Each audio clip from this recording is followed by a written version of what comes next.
We've got another blade for you today from Arms & Armor. This is the Arms & Armor Venetian Rapier.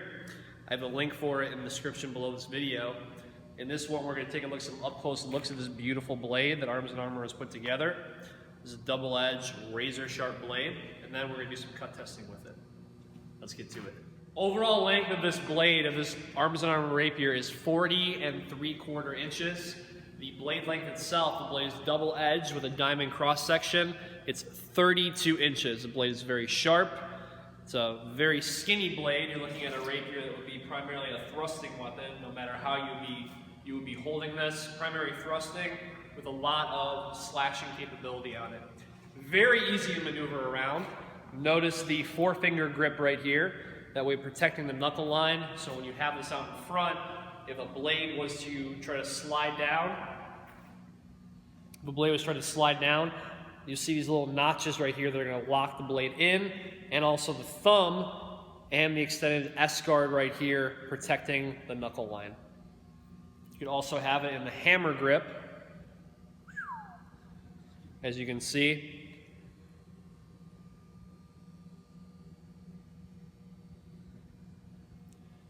Allowing your hand pretty much almost full protection on this.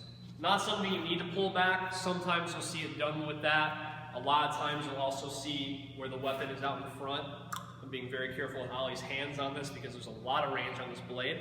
But even the wrist cuts alone, you can see it's very easy to maneuver, or if you're thrusting with it, also very easy to maneuver. So from here, we'll also look at the Peen Pummel, little lip coming out of here. Pommel's peen, it's nice and smooth. There's no jagged edges on it at all. So why are we cutting with this one? You'll see when we do the up-close looks, we have a leather-wrapped grip right here with a wood core underneath it. See a little dent right there? Can you guys see that? That's just why it's blemished. So it's a blemished blade. It is going to be blemished on the website, so once we clean this up, this will be available. We don't usually do that, but there's nothing functionally wrong with the blade, so why not, after we tested it, why not put it up on the website as well, right? So from here, we also have the steel quality, which is 6150 high carbon steel. That's the steel quality that Arms & Armor uses for all of their blades. Very, very well made blade, very aesthetically pleasing as well.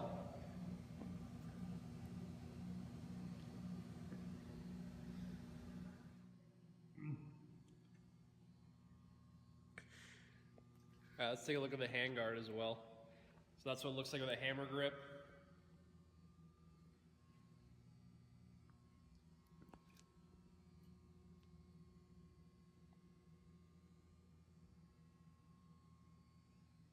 And then here's what it looks like when you have the forefinger wrapped as well.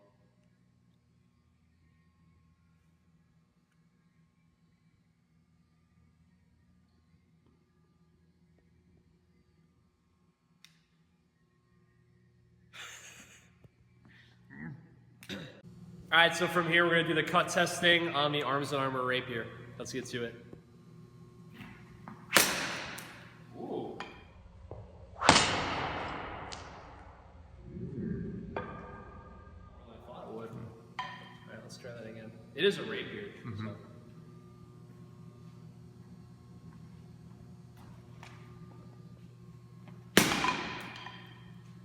Huh. That's really interesting. So most of the time, you'll see most of the reviews we do are like wider blades. This is cutting, but it is pulling a lot more than I thought it would. It's a skinny blade though. So we're gonna have to try it again. All right. It's slashing it, damn. But not nearly as dramatic of a cut as I thought it would be, so damn, dude. I think we're gonna have to do more thrusting reviews as well, because this thing is primarily obviously for thrusting. We just showed it right now, right? These are soaked all the way through. The blade's very sharp. I mean, it's catching my finger very well on this. It's a very fine edge, so they do a great job on that. Imagine if we had like a milk jug or like a water bottle and this shot all the way through, it would go all the way through it. So no damage to it, just a little bit of juice from the tatami mats. Felt really good in the hand. I did two grips on it. I did the hammer grip and then the forefinger grip. I did notice on the grip through the little ring right here, it does allow you to control it, so you can wrap the forefinger and the thumb around it, kind of like what you would with a hammer grip, but you're going here with it. That way it encloses the hand. I think that really just gives you more like small wrist manipulations with the sword and to be able to keep it in place. So just a little bit more of my opinion on it. I don't really fight with a rapier primarily. This is a little bit longer than what I usually use, but it's a very well put together weapon on this. Alright, so there you have it, a quick review of the Arms and Armor Rapier we have here. The link for it is in the description below this video. Primarily a thrusting weapon, we just figured that out from the cut testing. The tatami mats are soaked all the way through, so it really does matter if you have a very skinny blade like this. You're going to want to primarily be on thrusting. So if you like this review, go ahead and subscribe to the channel, check this blade out, click the link in the description box below. This is going to be a blemished item, so that means cosmetics are the thing that makes it blemished. The actual function of it, the guard and everything is fine. It's nice and sharp. Check it out, cultofathena.com. Talk to you soon. I mean, if you hit somebody in the body with this, I mean, still gonna do what it needs to do. Or you take the hand